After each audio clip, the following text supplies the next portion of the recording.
Hello guys, welcome back to my YouTube channel. मैं हूं नितिन कुमार। आप सभी का बहुत बहुत स्वागत है हमारे लूसेंट क्लासेस में। दोस्तों, आज हम लोग वर्धना डायनेस्टी की बात करेंगे और इसके बारे में जानेंगे कौन कौन से इंपॉर्टेंट रूलर हैं हमारे हर्षवर्धना। और नालंदा यूनिवर्सिटी के बारे में भी जानेंगे। जैसे कि हमने पिछली बार गुप्ता डायनेस्टी के बारे में जाना था, तो ये पोस्ट गुप्ता पीरियड है, यानी गुप्ता पीरियड्स के बाद जो हमारा नेक्स्ट डायनेस्टी है वर्धना डायनेस्टी, उसके बारे में जानेंगे दोस्तों। तो चलिए दोस्तों, शुरुआत करते हैं। लास्ट तक इस वीडियो को देखिए, क्योंकि आज हमें जानने को बहुत कुछ मिलने वाला है दोस्तों। तो चलिए दोस्तों शुरुआत करते हैं।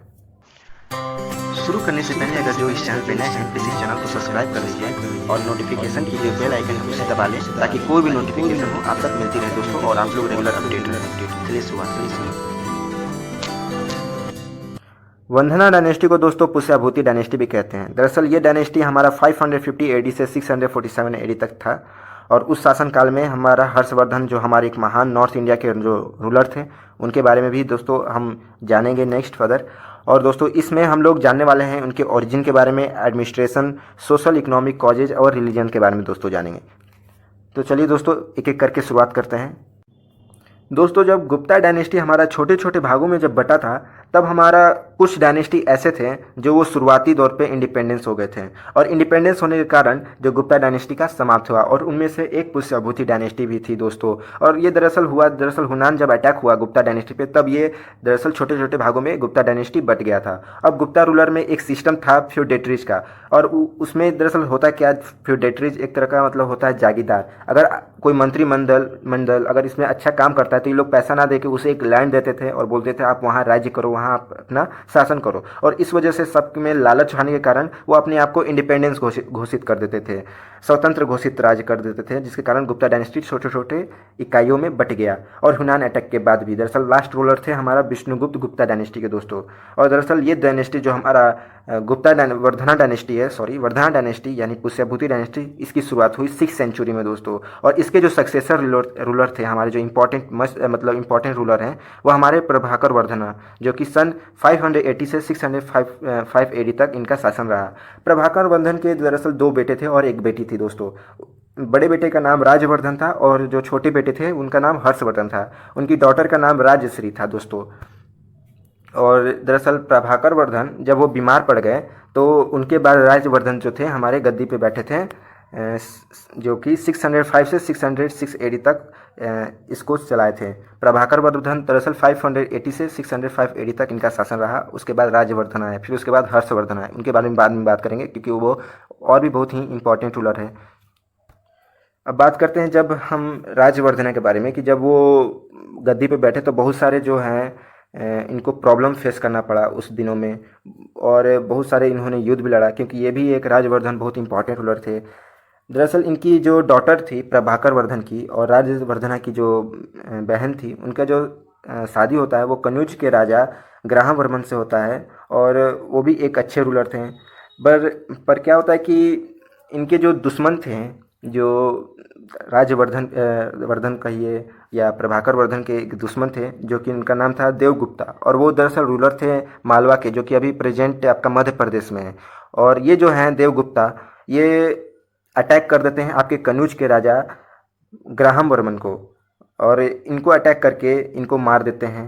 और वहाँ ये दरअसल जो देवगुप्ता था, बहुत ही एक कहिए तो आप शैतान राजा था, और बहुत ही गंदा राजा, जो कि बहुत ही अजीबोगरीब तरह से काम करता था। जैसे कि जब इन्होंने कन्नौज पर अटैक किया था, तो ग्राहम वर्मन को मारने के बाद जो उनके जो राज्य था पूरा, वो दरअसल उसको हड़प लिया, और जो राज्य के जितने भी स्त्रियां थी उनको अपने सैनिकों के हवाले कर दिया, और बोला कि जो भी कुछ करना है करने के लिए। दरअसल हमें लिखित स्कॉलर से पता चलता है, ऐसा हिस्टोरियन कहते हैं।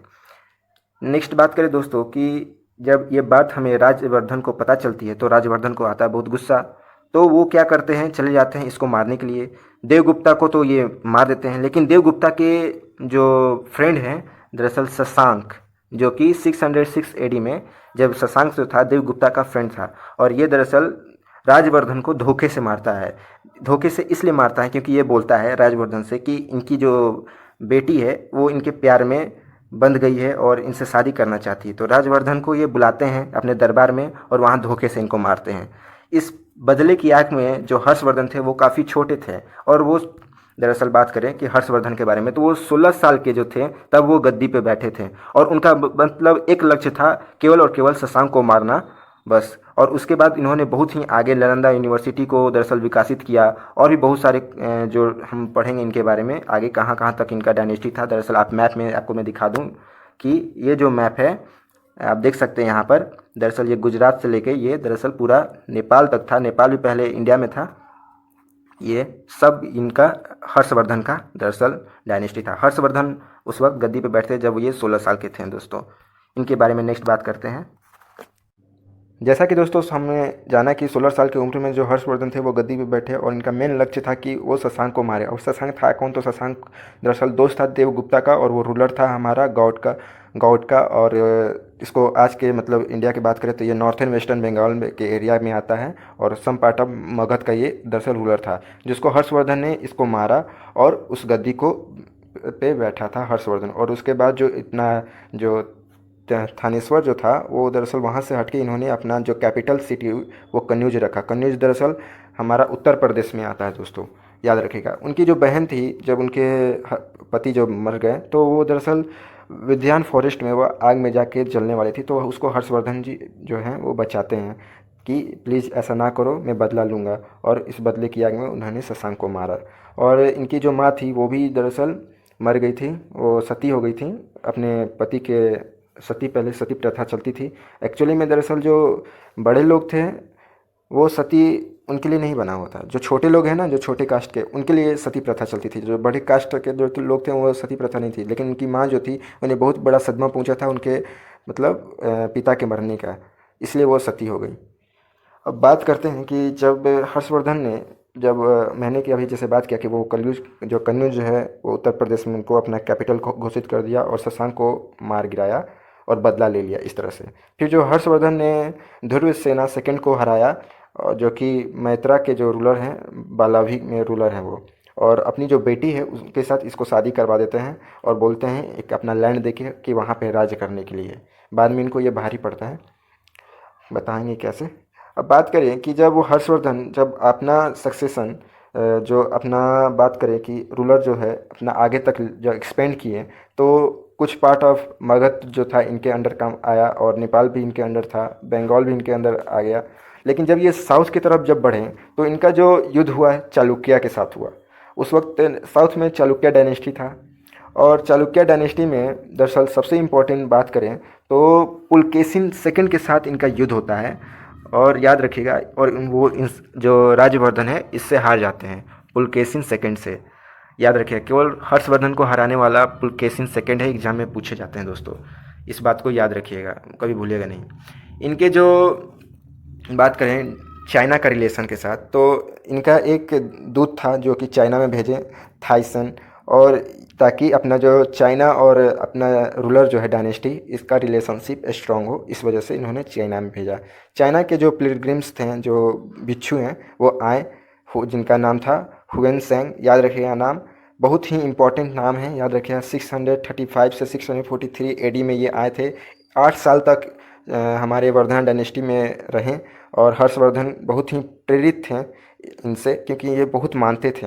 दरअसल एक्चुअली ये दरअसल शिव भक्त थे, लेकिन बौद्ध धर्म को भी ये बहुत मानते थे। दरअसल सेकुलर किंग थे ये हर्षवर्धन।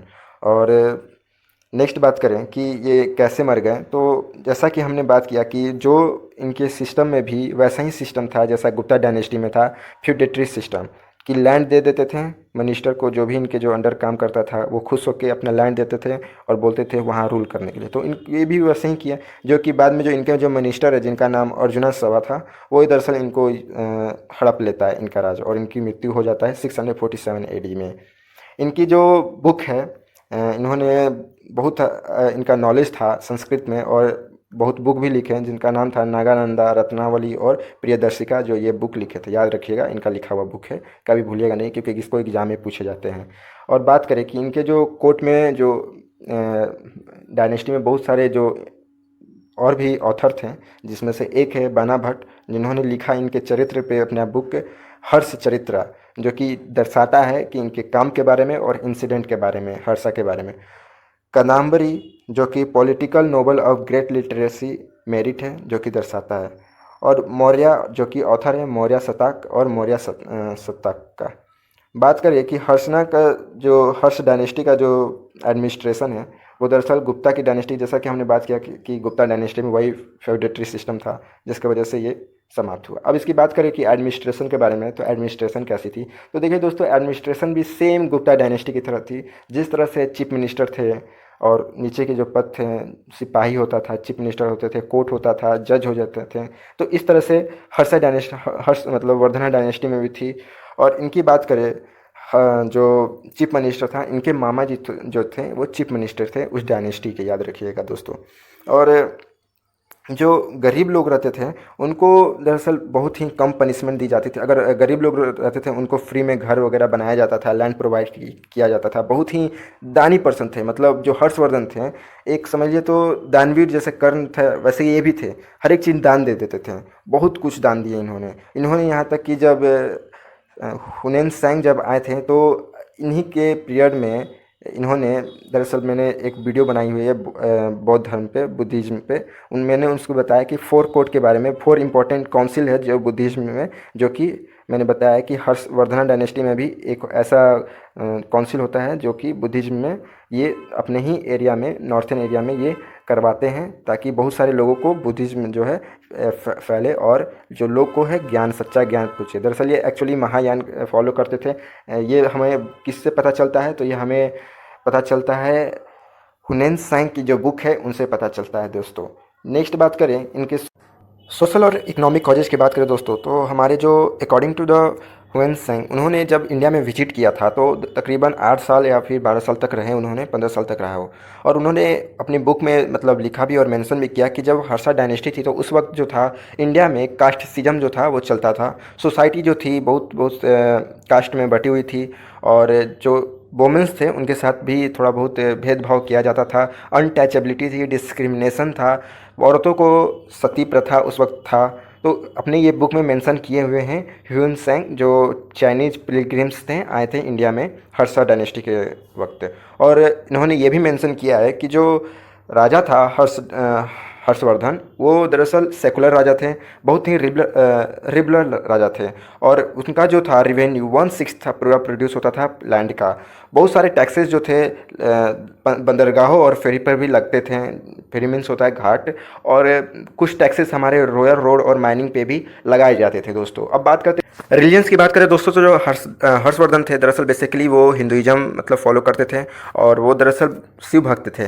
लेकिन हुनैन सेंग का कहना है कि वो एक्चुअली में वो दरअसल बुद्धिस्ट थे। देखिए जो हर्षवर्धन थे वो दरअसल बहुत मतलब डिवोटेड थे बुद्धिज़्म को लेके, और वो नालंदा यूनिवर्सिटी को भी फंड किए जिसमें बुद्धिज़्म की बहुत सारी पढ़ाइयाँ होती थी। आगे हम नालंदा यूनिवर्सिटी के बारे में बात करेंगे दोस्तों। बताया जाता है कि जो हुनैन सेंग थे उन्होंने बताया कि जो हर्षवर्धन थे उनके जो बड़े भाई वो एक्चुअली में बुद्धिस्ट मतलब थे और वो बुद्धिज़्म फॉलो करते थे। अब हम बात करें दोस्तों नालंदा यूनिवर्सिटी के बारे में दोस्तों, तो दोस्तों इसको थोड़ा ध्यान से सुनिएगा। नालंदा यूनिवर्सिटी, देखिए नालंदा यूनिवर्सिटी बेसिकली हमारा कुमारगुप्त सेकंड के टाइम बना था, दरअसल 455 AD अप्रॉक्स कहा जाता है। और इस नालंदा यूनिवर्सिटी इतना बड़ा था कि मतलब मैं आपको बताऊं कि 2000 टीचर्स, 15,000 स्टूडेंट और 90 लाख जो बुक थी वो इस लाइब्रेरी, बहुत बड़ी लाइब्रेरी थी नालंदा यूनिवर्सिटी की। और इसकी जो पढ़ाई होती थी दरअसल ज़्यादातर तो बुद्धिज़्म की पढ़ाई होती थी, और जो टीचर थे ज़्यादातर भिक्षु थे।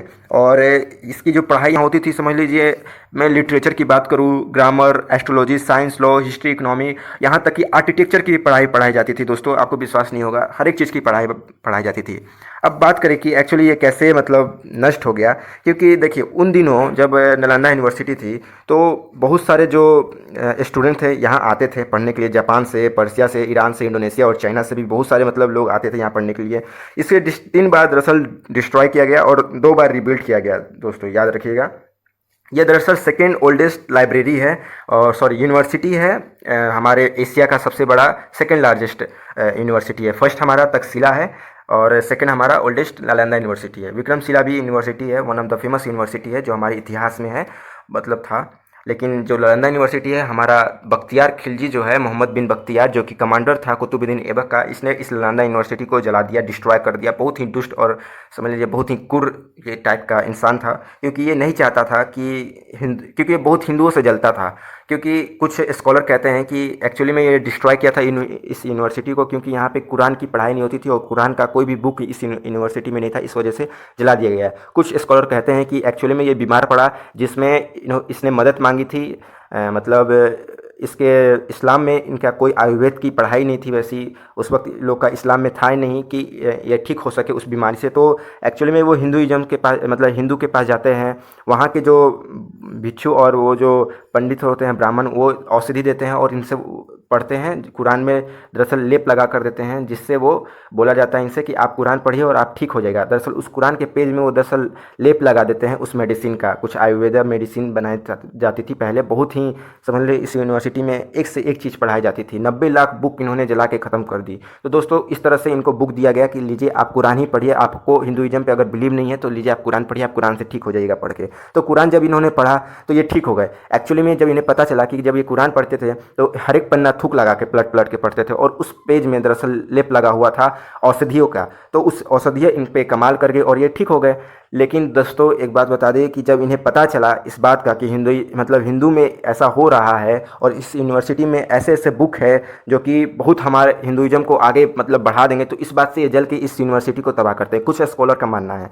तो दोस्तों दरअसल 90 लाख बुक इसे जल गई और 6 महीने तक ये यूनिवर्सिटी जलता रहा। फिलहाल अभी ये जो नालंदा यूनिवर्सिटी है हमारा आपका बिहार में है। पहले बिहार दरअसल पुराना नाम बिहार का हमारा मगध था, और पटना से 95 किलोमीटर वेस्ट एरिया में है, आपका राजगीर साइड मिलेगा। अब नालंदा यूनिवर्सिटी को रिबिल्ड किया गया है, लेकिन जो पुराना इस नालंदा यूनिवर्सिटी की बात करें तो अभी ये खंडर है, लेकिन दूसरा नालंदा यूनिवर्सिटी बनाया गया है दोस्तों।